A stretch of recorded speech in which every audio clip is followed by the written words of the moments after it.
Dr. Iqbal, you have been trained as a neurosurgeon, and it is an area which requires a lot of precision and skill. And we are interested to know um, how you started the whole career and your entry into public health. Many of my students and friends and even teachers, doctors who have been trained, who have they have postgraduate training in clinical areas like gynecology, pediatrics, have moved to academic public health. But this movement to health activism uh, and policy formulation is very unusual. Was this a sudden decision, or you had this instinct always from your college days of making yourself available to the people? Uh, there was the well-known dictum. I mean, we were all so familiar with this during our student days: "People's health in people's hand." So we would like to know uh, how you entered the whole field of public health from a clinical area. Well, I have to first say that I am participating in this program organized by the Global Institute of Public Health with mixed feelings. On the one hand, I am extremely happy since the Global Institute of Public Health is directed by Dr. Marthanda Pillai, who is a close friend of mine, my former colleague, and more than that, he is a guru to me. Actually, he was the guide to the thesis I prepared while I was doing my MS General Surgery, and he was the head of the department in Kottayam Medical College, and I learned a lot of surgical techniques from him. He is an aesthetic surgeon. He does surgery with artistic perfection. It's a pleasure watching him doing surgery. I try to emulate him. It is difficult because many of us do not have the fingers he has, fortunately. So I'm very extremely happy to be with Dr. Marthanda today. But I am embarrassed also because I have been described in the poster prepared by probably by Dr. Nair as a health activist and academician.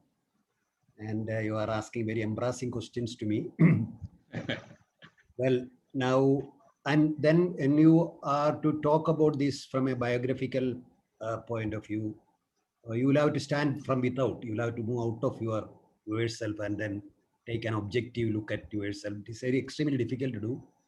Subjective approaches will come in because as far as I am concerned, there are a large. I was actually after Dr. Nair said that this should be presented, I was looking at the way I actually became the so-called health activist. And before actually going into my experience, I have to define activism. What do you mean by an activist? There can be various definitions of activism, but nevertheless, I have to say this, that an activist is an institutional critic. An institutional, he's an insider, critical insider. A true activist is an activist, an institutional critic. He relates to the institutions related to him. It is very easy to be a critic of any other institution not related to you. So an activist, an institutional critic, a critical insider, and what happens is it is almost like uh, you have to be endowed with a critical thinking with public action. So this is a very difficult task to do. It is almost like you are participating in a match, football match, and also take the responsibility of refereeing the match while playing it. You point out to your own teammates and others that you are violating some of the rules of the game. This is an extremely difficult task to do. But we start with some premise, doing a health activist, with the premise is that health is a fundamental human right. And it is a public good, and the accessibility, affordability, and availability of health should be ensured by the state. And if there is some violation taking place, it is the duty of the health activist to point this out and be with the people and then come out with the people's alternatives and place it before the people as well as to the powers that be. So this is a very difficult task. Those youngsters who are sitting here, if you want to become a health activist, I have to warn you that you may be isolated from your own professional colleagues. Various conspiracies theories will be put upon you. You are trying to bring politics through different routes, etc., etc. So it is a very difficult task. But nevertheless, I have to answer Dr. Nair's question, how I came into being a health activist. In fact, it all started very early while I was an MBBS student. We had a very good library in the Trivandrum Medical College, which was the library was set by Dr. Tanguvelu, the former principal. Interestingly, we had a separate rack in the library where some health-related books were stocked. Now, and from my younger days, I was a very avid reader. Two of my brothers were reading a lot of books. My house was full of books. You see, I actually born in the midst of books, so I had a passion to read books. So 2 or 3 books which I read at that time actually sown the seeds of a public health activist in me. One was the book Cry and Covenant by Thomson Morton on the life and contributions of Ignaz Philipp Semmelweis.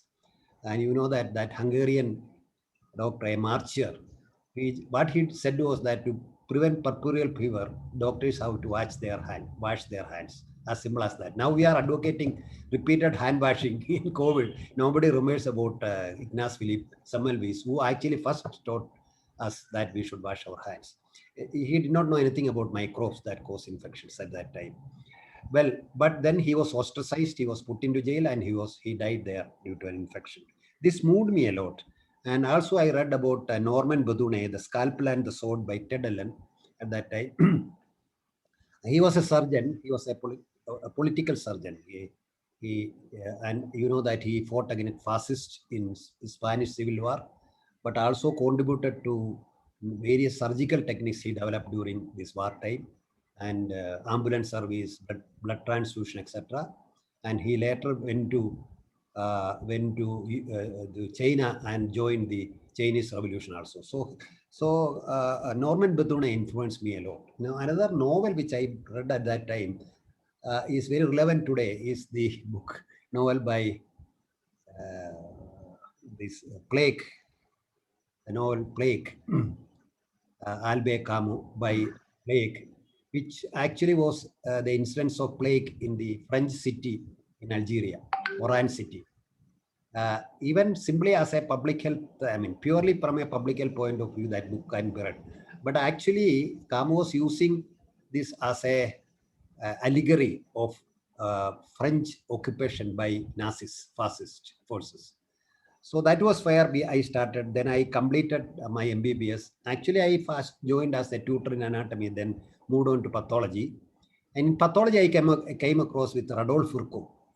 And Rodolphe Fourcault is, I would say that he established 2 medical specialties. One was pathology and the second was social medicine. At that time, I was only aware about his contribution to pathology. And you know that he was the one who talked about cellular pathology. At that time, it was humoral pathology. You know that poor humors, blood, phlegm, white and red bile were actually deciding diseases and health. But interestingly, he talked about the cellular pathology and thereby became the father of the specialty of pathology as well. Interestingly, he said that the humoral theory was a feudal concept. It is a hierarchical feudal concept. And he said that human body is a democratic cell state. It is constituted by cells in a democratic way. So actually, when he proposed cellular theory, he took a political position also. And we know, later I read a lot about him. In fact, it was even now he inspires me because later he wrote, you know, that about the Upper Silesia report. In fact, the term social medicine was first coined by him in the Upper Silesia report. Now, Upper Silesia was a Polish minority area in Germany at that time. And people died because of typhus fever, and he was asked to go there and report. He went there, and his report says that actually brought out the social determinants of health. And he made very, very profound statements at that time. He said that if diseases are caused by social causes, then medicine is a social science. And he also went on to make the very profound statement very famous statement that medicine is nothing but politics writ large. So this is a very profound statement by Radolf Furco. He continues to inspire me. In fact, he was also a political leader. He was a member of the German Reichstag and fought against the autocratic regime of Bismarck. I went to Germany just before the fall of the Berlin Wall and stood before the German Reichstag and thought about the contributions of Radolf Furco. And from pathology, I moved on to neurosurgery. But meanwhile, I joined as an activist of the KSSP, Kerala Shastra Sahitya Parishad. And I actually started working in KSSP not to do health activities at all. In fact, I want to escape from my health-related activity and do something else. In fact, in KSSP, the first issue we took up for campaign was the Silent Valley issue. It was at that time I joined it. And you know about the Silent Valley history. Now it has come back. We are now talking about One Health, One World. If you want to protect the health of the people, we have to protect the health of the other living forms, the animals, and also protects environment. But I started with the my KSSP activities with the Silent Valley campaign. Of course, and then see many things happen in my life by an accidental coincidence. Somehow, coincidence always come to my life in various ways, and this was one such instance when a group of Medico Friend Circle friends came to Kottayam. I was working in Kottayam. In fact, the Medico Friend Circle, which is a heterogeneous group of health activists, and it varies from Gandhians to the extreme left. Actually, that is the range of those who are participating in this particular group. And what they used to do was they convene annual conference where they discuss everything related to health, above and under the sun, meticulously. And they came to Calicut to hold their 4th annual conference. It was formed in 1973, and then they came to Kottayam. In fact, Dr. Maladi Damodaran was with them. She was working at that time in Vellore CMC College. But only later I came to know that she was the daughter of EMS Namboodiripad. But there were other seniors in that group, Anand Fatke, Abhay Bang, Kamala Jairao, and Veera Shiva, and all Ullas Jaju. All of them were there. And Dr. Matthew Kurian, and they came to an Institute of Social Science run by Dr. Matthew Kurian. He was the CPM leader. He was a member of the Rajya Sabha once. He was my mentor. In fact, he taught me economics.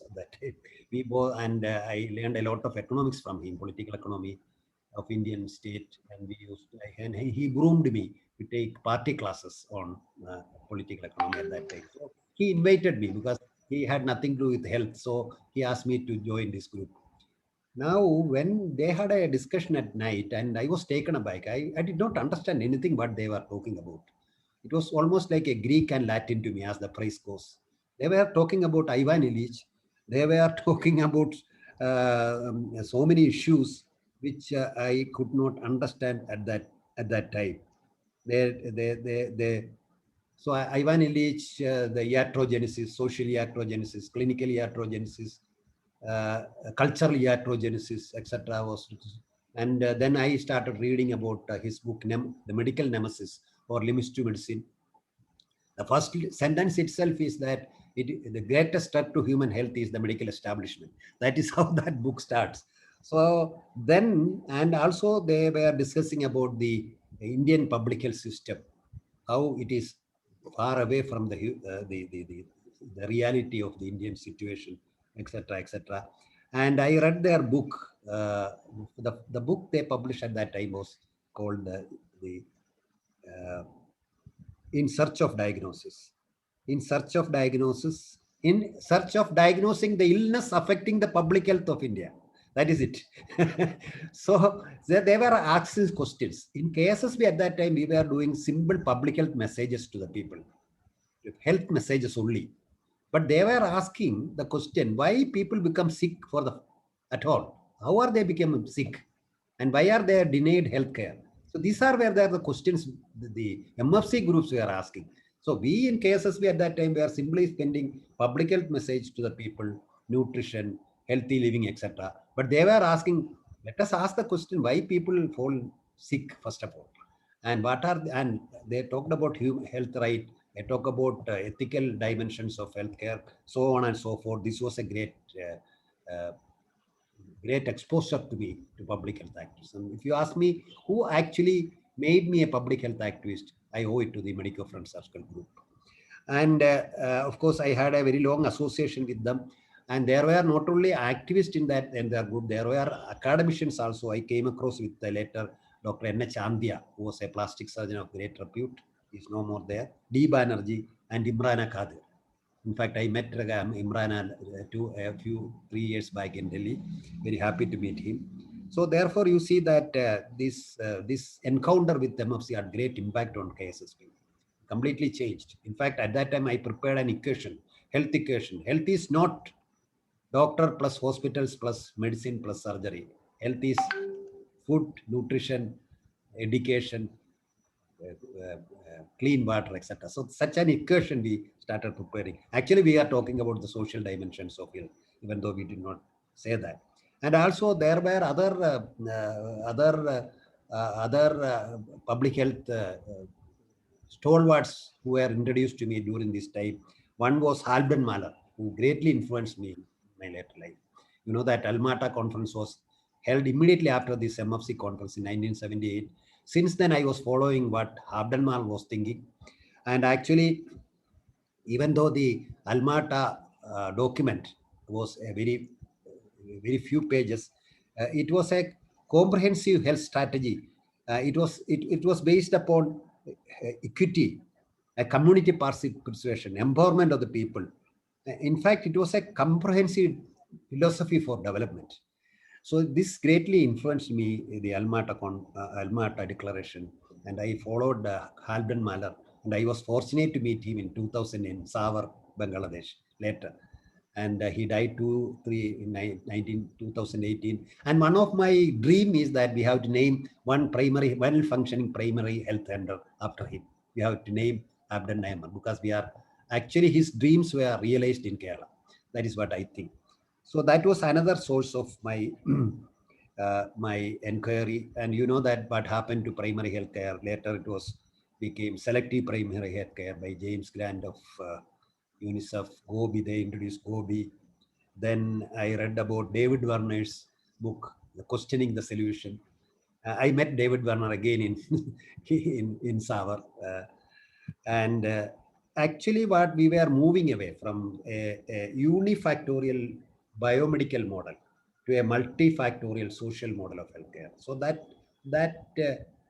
such an approach slowly developed in me because of this association with these organizations and several basic books I could read at that time. Then my relationship with the CDS comes. The next stream was my relation with the Center for Development Studies. Because Dr. Irderajan is here, I learned demography from him. I was associated with CDS because of my friendship with Dr. Thomas Isaac. I used to go there. And I had a number of friends there like A.P. Kannan, etc. And you know that CDS has a tradition of looking at health, starting from K.N. Raj onwards.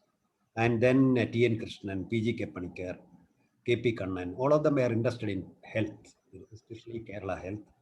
And my own teacher, Dr. C.R. Soman, who was our biochemistry professor at that time, wrote a book with P.G. Panikar. It was in that book they first said that they described Kerala health as low mortality, high morbidity syndrome, which holds good even now. They described Kerala health as low mortality, high morbidity syndrome.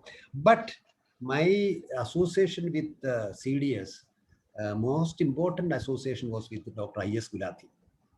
This was another accidental coincidence. You know that I.S. Gulati's full name is Iqbal Singh Gulati.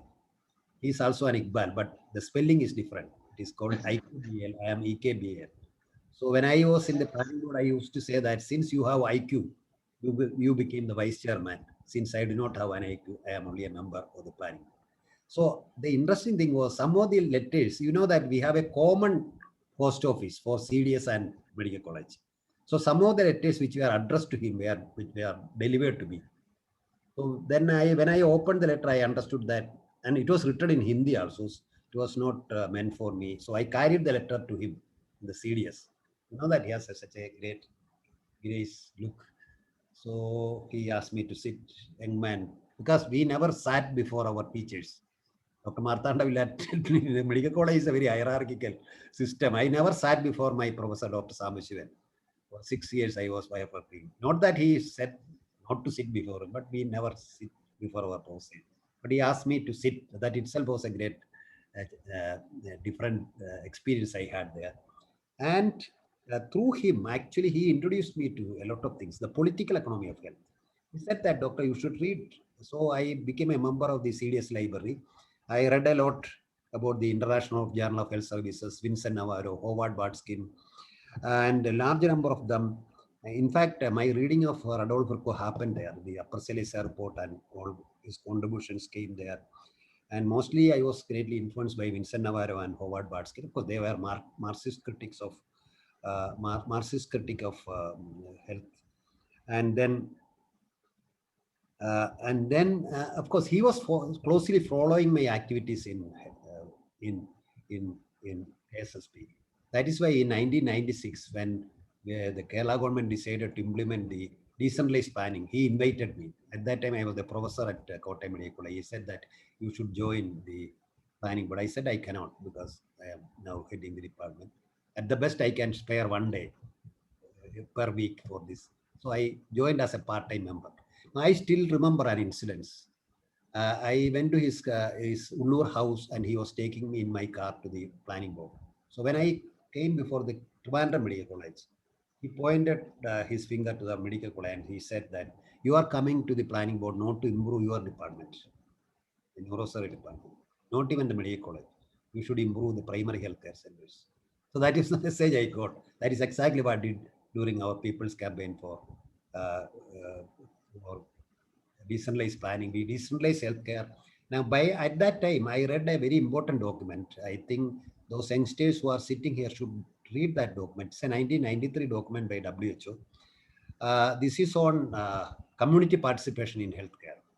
Still document in which they said that to improve the health situation in the developing countries, community participation should be ensured.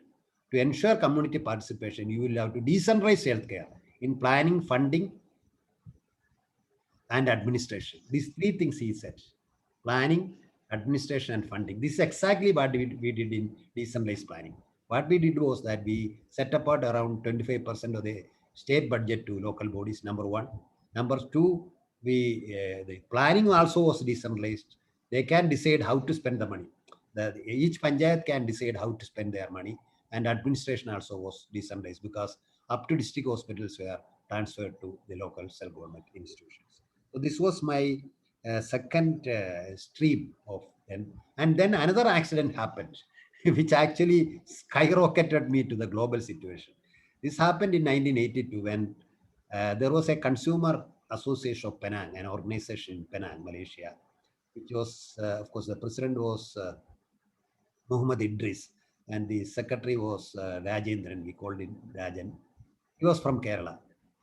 And he invited me for a conference. He invited not me, but KP Kannan for a conference there. So, but KP Kannan could not go. So Kannan asked me, why can you go there? So then I thought I will go. That was the first time that I was going out of the country. I attended the Consumer Association of Penang. And you know that Raja died later because of multiple myeloma. And then they started Sahabat Ala Malaysia, Environment Movement, and the Third World Network. I was with them all when they established all these three. It was there I met somebody who changed my life again. That was Safarullah Chowdhury. So I met Safarullah in Malaysia actually, but in one of the conferences. There are others whom I met like David Saunders, Carlos Correa, Ken Harvey. And so all of them influenced me, but who influenced me, still continuing to inspire me, is Dr. Safarullah Chowdhury. You know that he was a surgeon. He was doing his vascular surgery in America. He married an American lady, Susanna. They had a daughter. But then he came to Bangladesh during the Bangladesh liberation struggle. He was a member of the Mukti Bahini and set a small tent in Savar. This is about 50 kilometers away from Dhaka to treat the war wounded. Then he came, confronted the rural poverty and rural people. Then he came to understand that the vascular surgery has no relevance here. People are suffering from infectious diseases, malnutrition. There was a gender issue there because you know that is a very hierarchical Muslim conservative society. So he did not go back to USA. He got himself divorced from his wife willingly.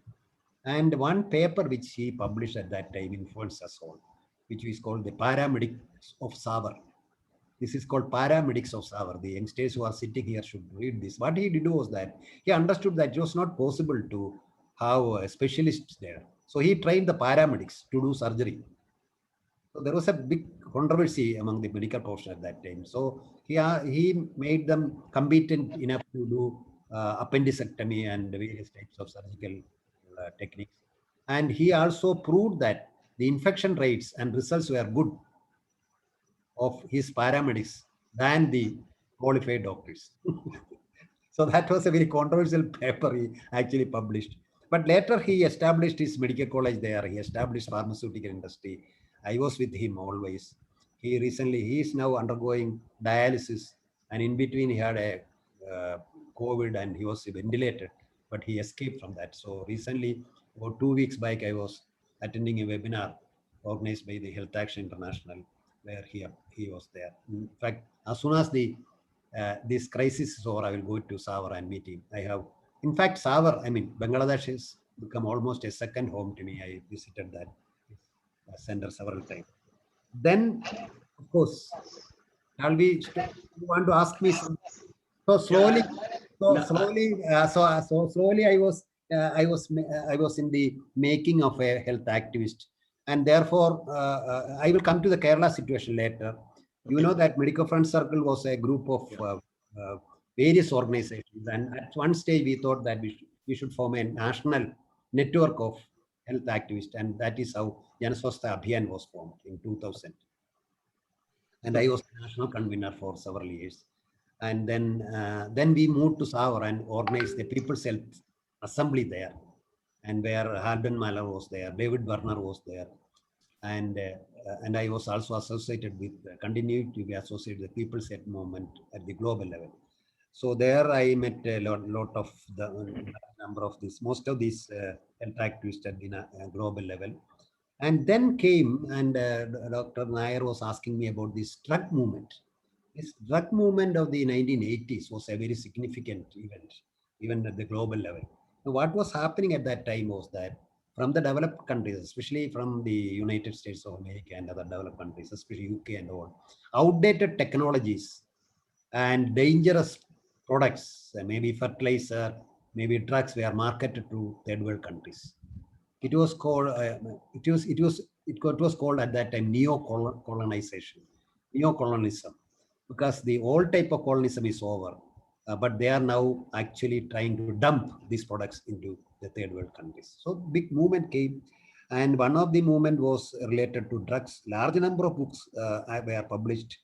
There were various groups, the Public Citizens Group by Ralph Nader, Health Research Group by Sidney Wolfe. He wrote the book Worst Pills, Best Pills. And then organizations like Consumer International, Social Audit, and Milton Silverman wrote Prescription for Death, the drugging of the third world. Very provocative title. Then Diana Melrose wrote Pills, Medicines and the Third World Poor. Then Peter Medawar, The Wrong Kind of Medicine was another book. Then Andy Chetley and David Gilbert wrote the books Problem Drugs. And above all, another very important personality who influenced me was Uli Hansen. He was a pediatric neurologist in Sweden. He died in 1985, May 23rd. He actually exposed the double standard followed by Ciba-Geigy. There is a book called Inside Ciba-Geigy. They were marketing Enterovioform, the cleoquinol, hiding the side effects. So large number of people in Japan, for example, suffered from a neurological disorder called subacute myelooptic neuropathy. And he actually exposed them. They actually found out their internal documents where the side effects was mentioned. They were hiding this, and he then got compensation. Sibagigi was forced to give compensation to the small victims.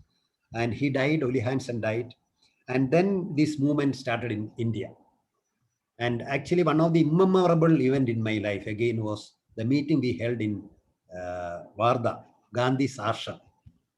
In fact, you should go to Wardha sometimes. The atmosphere. Gandhi was not there, but I felt his presence there. You see, the austerity he followed. And there we formed All India Drug Action Network in 1982. In fact, we 13 people met there. Anand Patwar, then Satyamala, Meera Shiva, Dinesh Abrol, Amit Sen Gupta, Anand Fatke, and I was part of that. And then the drug movement in India started. And of course, then the Hathi Committee report came in 1975.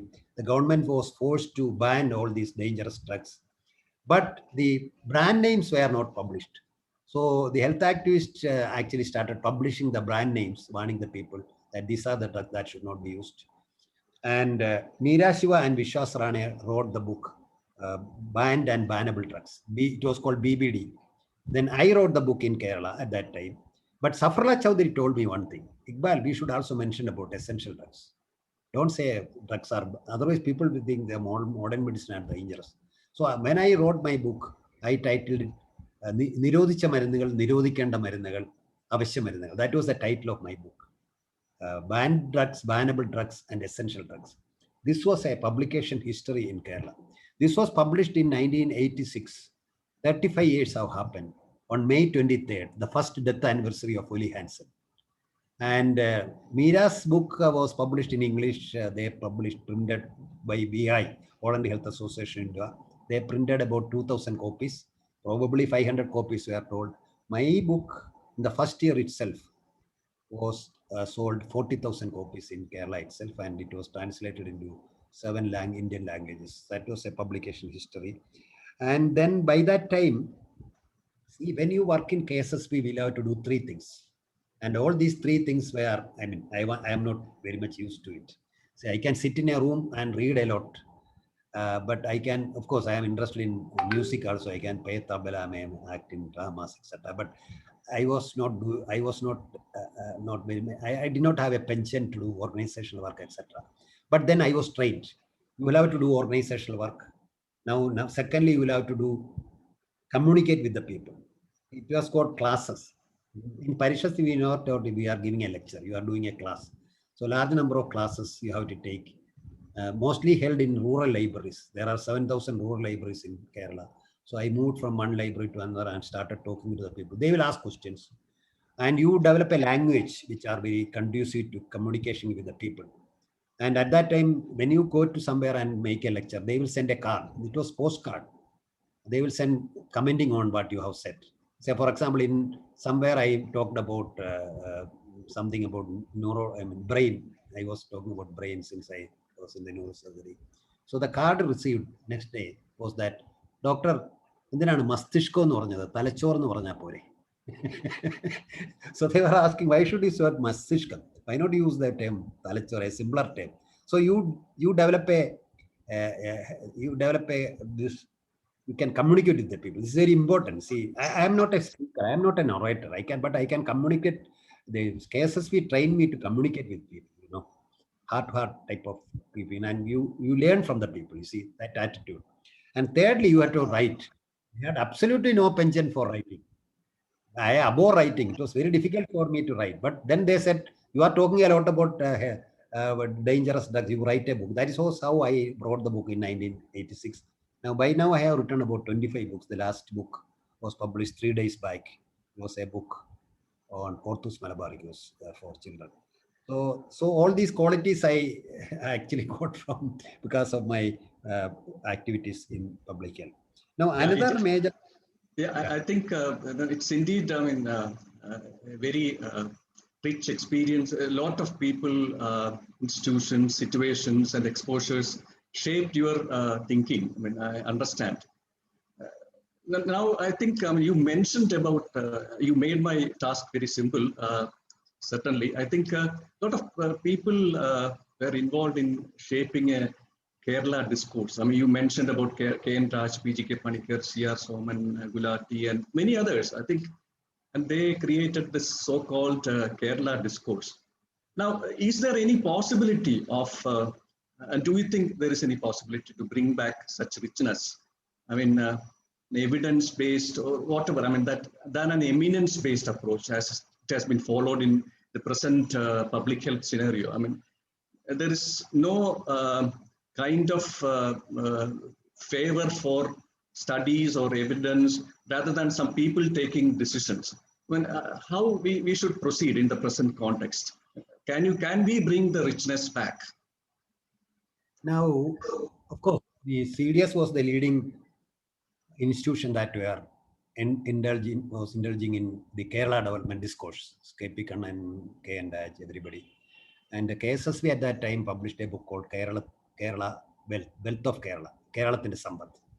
So it was written by Kannan, Shyamasundaran Nair, and Thomas Isaac, and etc. But health was not a major component of that book. And then in between, I was a vice chancellor. I mean, I happened to be the vice chancellor of the Kerala University. So I was exposed to the higher education sector also. And when I was in the higher education sector, I realized that unless, Kerala is facing a developmental crisis. It is a society which does not produce wealth. We are still depending about 100,000 crores of rupees, which is coming from Gulf countries and other developed countries. So we are not producing any wealth, and our production sectors are very stagnant, whether it is primary sector or secondary sector. And I am fully convinced that what we have to do is, unless we improve our higher education sector and the research institutions in Kerala, we should have a linkage between the research institutes and the higher education sector. Then Kerala is actually a very a place where we can, best place for knowledge production. So we should indulge in knowledge production. See, wherever education was advanced, there the production sector also improved. But in Kerala, what happened was it became a vicious circle. See, what is our greatest liability is the educated unemployed. See, educated people are assets in other societies, but in Kerala, they have become a liability. So there is a major issue with regards to Kerala development, especially in terms of wealth production about the production sector, etc. That is entirely different subject. I am very happy that I went to the university system, and I realized this.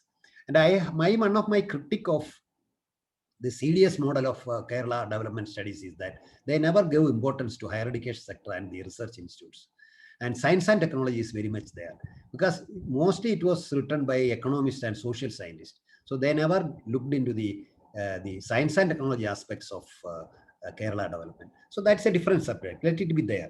Let us look at the health scenario. In fact, by the early 1980s, personally, I realized that Kerala health is going through a great crisis by early 1980s. But this realization came in late 1990s. But I knew, looking at it at the Kerala scenario, I realized that Kerala was starting a great crisis was developing in Kerala.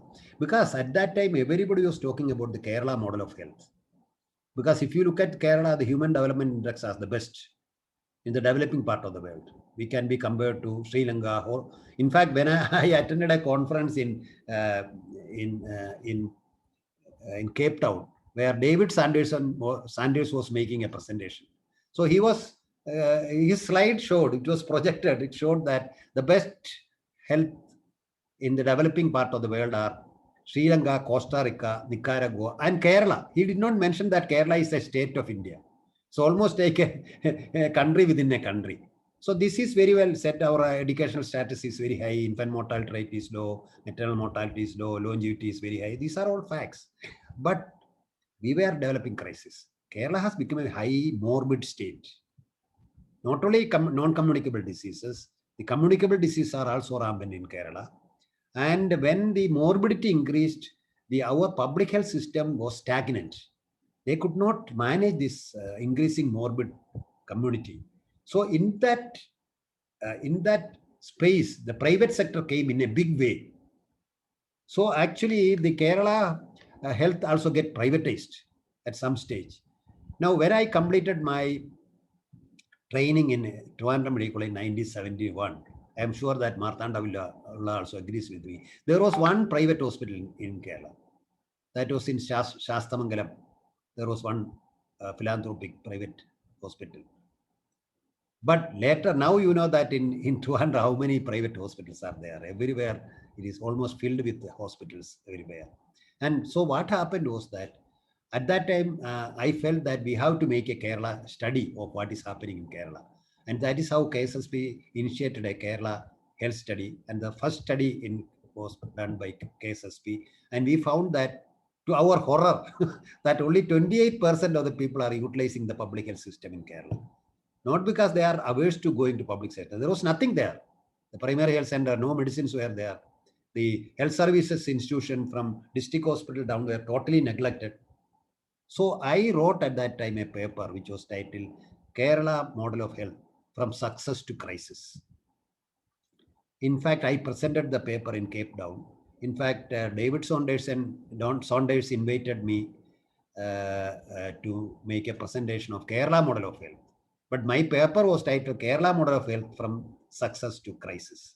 Perhaps I think that is the first time that somebody said that it was moving from success to. I even went to the extent of saying, even though many of my public health colleagues, experts questioned me on that, I said that Kerala model is moving to an American model in its good and bad sense. In the good sense, because we have all the highly these sophisticated treatment facilities are available in Kerala. You know that in America there are 10 institutions of high repute.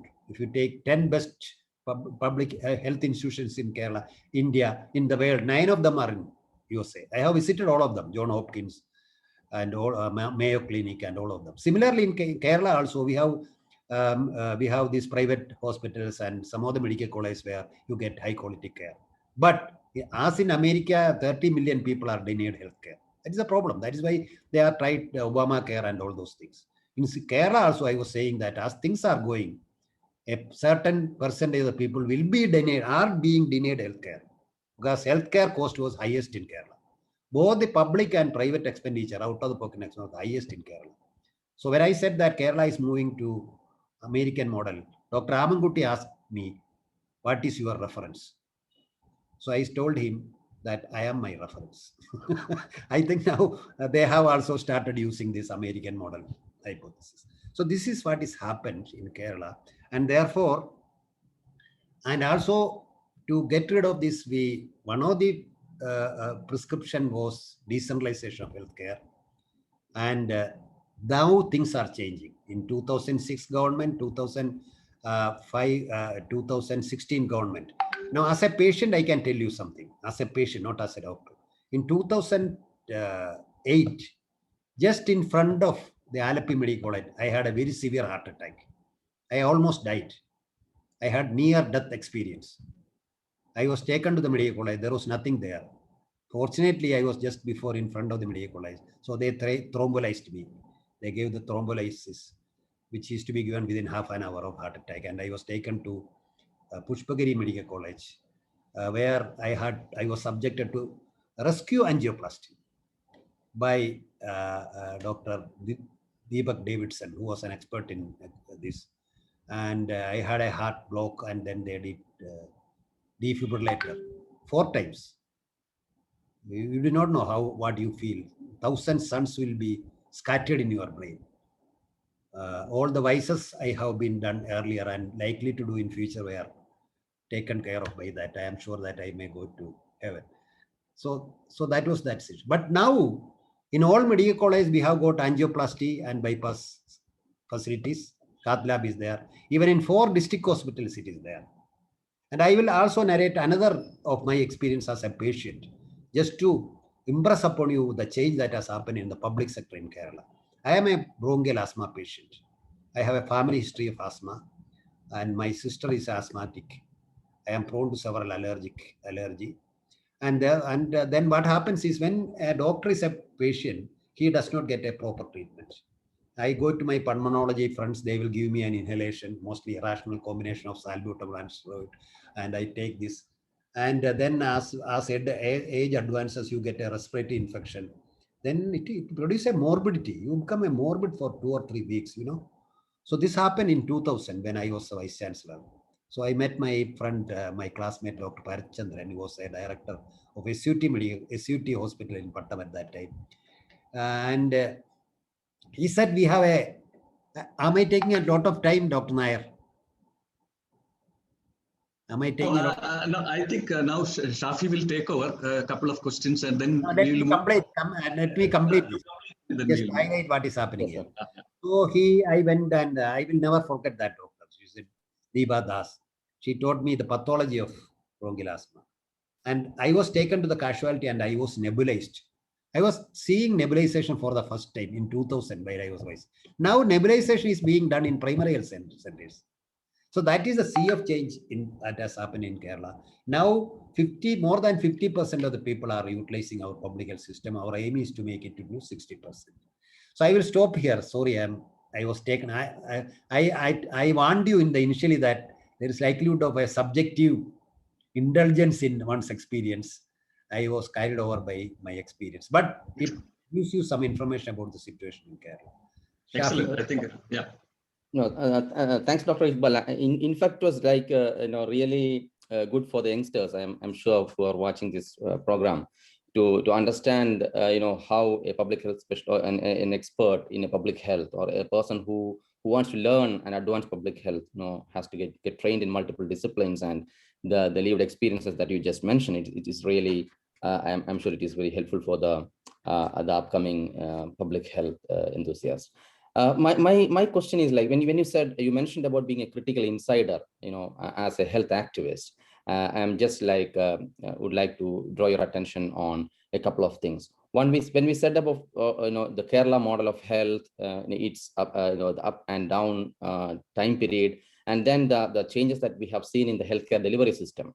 But again, one of the issues that you rightly mentioned was, like, as a state, we may not be able to infinitely spend on healthcare in terms of treatment or secondary prevention. But one of the key elements that we are still missing is the structural determinants of health, which we slowly moved away when we sort of advanced in terms of moving to a high income state in many terms. So it related to two things. One is, like, how can we bring back the attention of the major structural determinants, like, for example, the large scale policy decisions of the government, which in fact percolate down and create health issues. The large scale policy decisions, whether it is related to, say, highway development, and many countries in the high income world are rethinking on how to develop highways, for example, how we foresee it is going to affect the health of the population in the long run. So it is also a time for us as a state in Kerala or elsewhere in India to think these things in a long-term perspective, looking into the structural determinants of health. And then the second thing is, like, the fundamental question of health as a human right. So the Constitution indirectly guarantees that, the courts have mentioned it, but still, how can we, as many of these public health students, how can they take this forward, this agenda of bringing public health as a fundamental right? We know countries like South Africa, which have seen vast changes once they bring those legislations in place. So how do you foresee these two things? One, the structural determinants, the long-term structural influence of these factors, and then, like, taking forward the agenda of health as a fundamental right. No, these are to be answered at the national and the state level. I mean, if you look at the national level, well, one of the movement initiated by the Jana Swasthya Abhiyan was health rights movement, rights approach. Now, interestingly, the health is not still in the as a fundamental right in the Indian Constitution. The directive principles mention this, but not a fundamental right in the Indian Constitution. And many cases were fought in the Supreme Court where we won some of these cases because of another provision, the right to life. The right to life has been interpreted as a right to health, and this has happened. But directive principle actually mentioned about health and education, and it was at that time when we accepted the Indian Constitution. The understanding was that within a few years this will be included as health right. I mean, in the fundamental right. Now education is included up to its that its standard, but health is still not in the fundamental right, and we should struggle for that. That is one thing which we have to say. It may be surprising to know to many that health is still not a fundamental right in Indian Constitution. This we have to fight. You will have to take this up.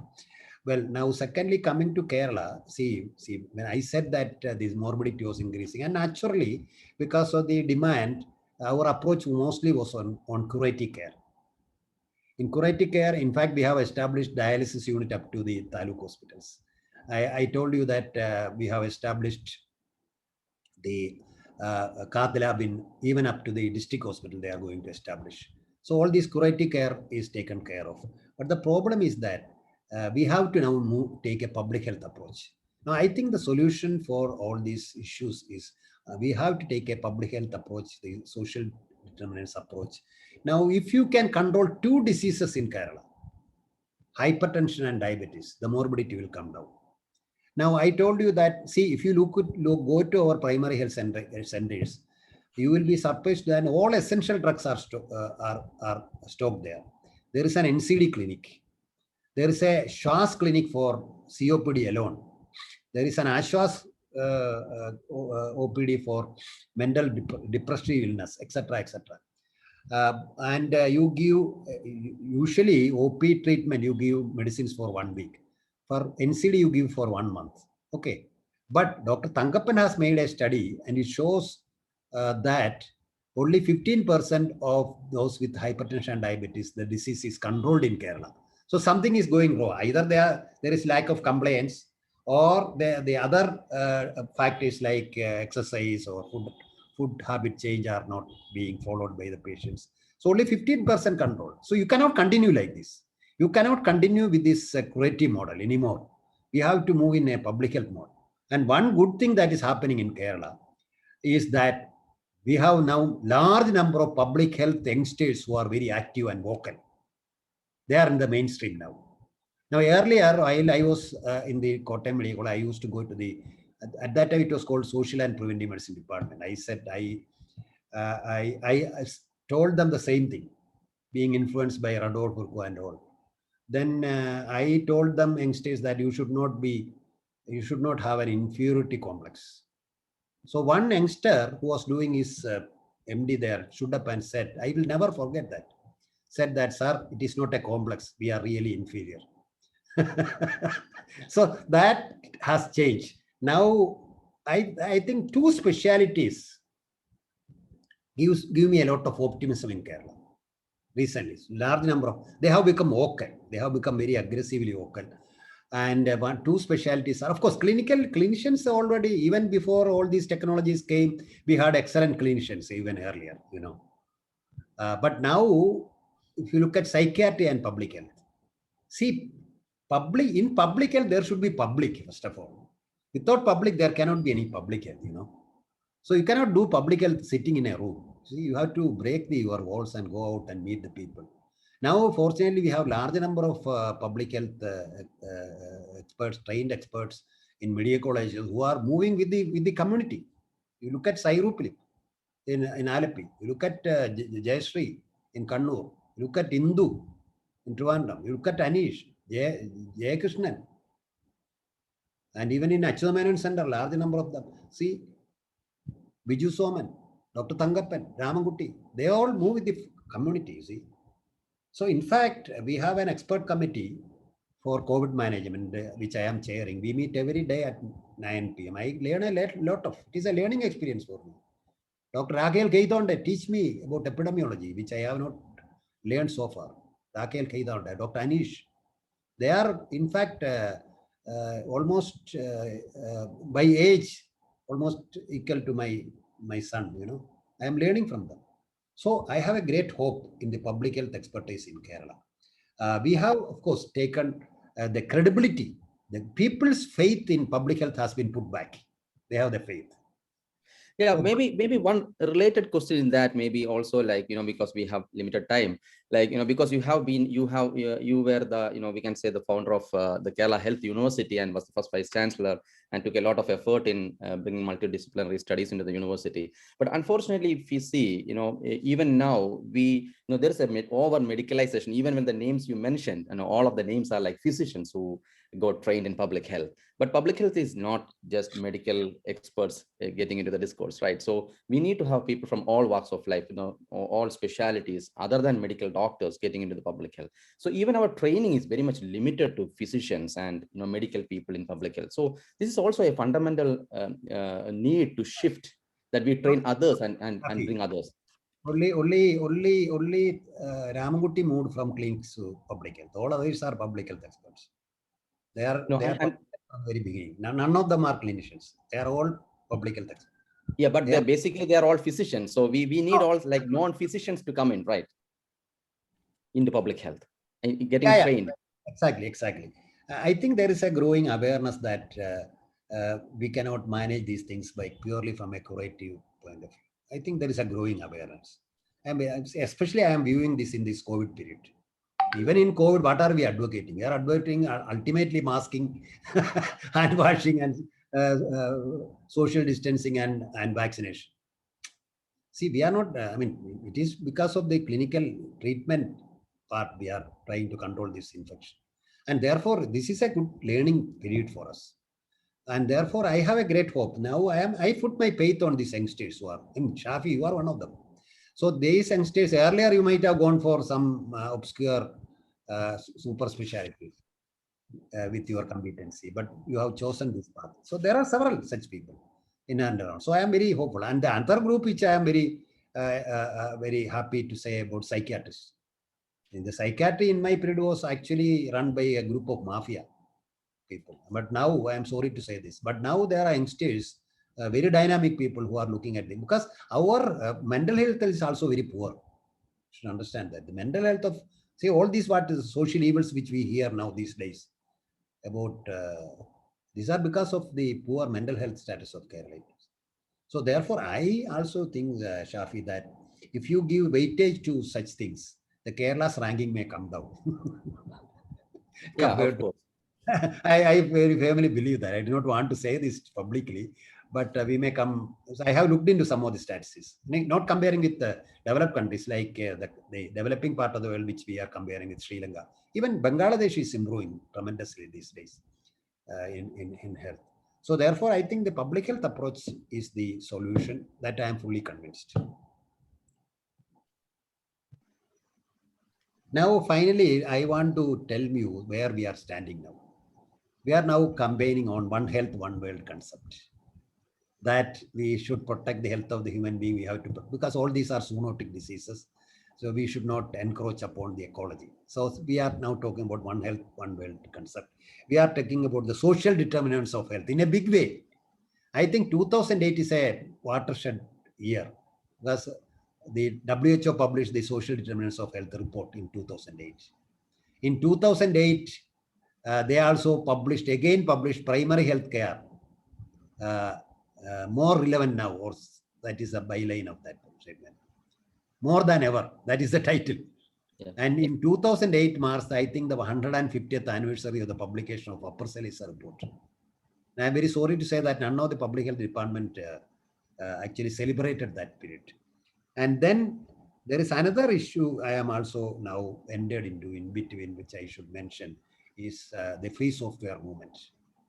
This is extremely important. In fact, I happened to meet Richard Matthew Stallman, and now we have an open source COVID movement, because this is, instead of the proprietary software and other things, instead of competition and monopolization, here cooperation and sharing.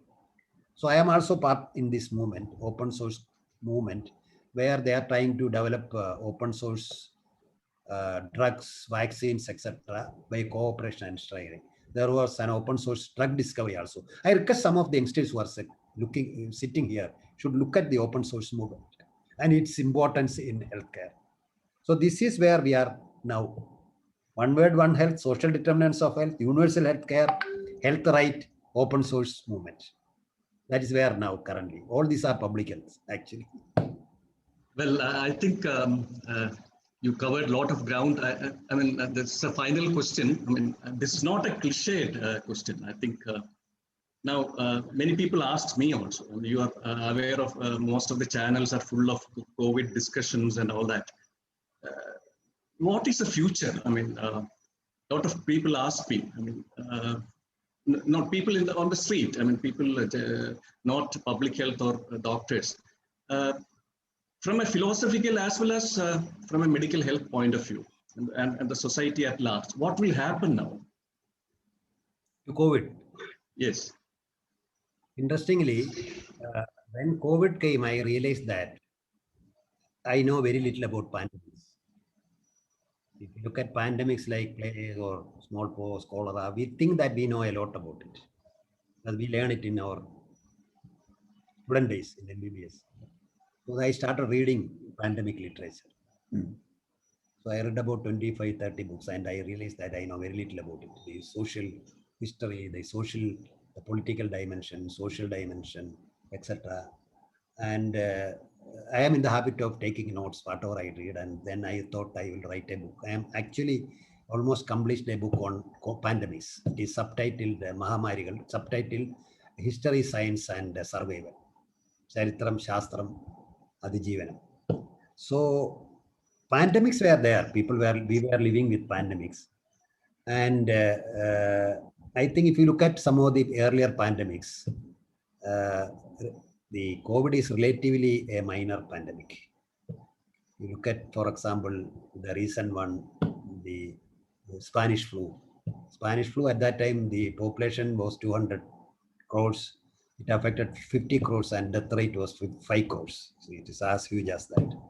We actually, Edward Jenner made this smallpox vaccine in 1796. But 30 crores people died of smallpox in the 20th century, you know. And you look at cholera is still there, rampant. Even in Kerala, it is killing people. So if you look at, and compared to that, COVID, in the COVID situation is that we know a lot about this virus. You know that in the H1 was, the genomic sequencing came only in 2005. Now, within 3 weeks, the genomic sequence of the SARS coronavirus 2 was available. And in none of the earlier pandemics, a vaccine could be administered in such a short time. We have vaccinating people within 1 year of vaccine. The death rate is very low. It's only about 2%, less than 2%. Okay. So, and any pandemic will end at some point of time, whether by infection, because now since we are giving vaccine, we will achieve herd immunity in a short time. So I am not that way, but by that time there will be a terrible economic and social impact. That is what I am worried about. It is not the medical impact that is small. It is not only a medical problem; it is a socio-economic problem.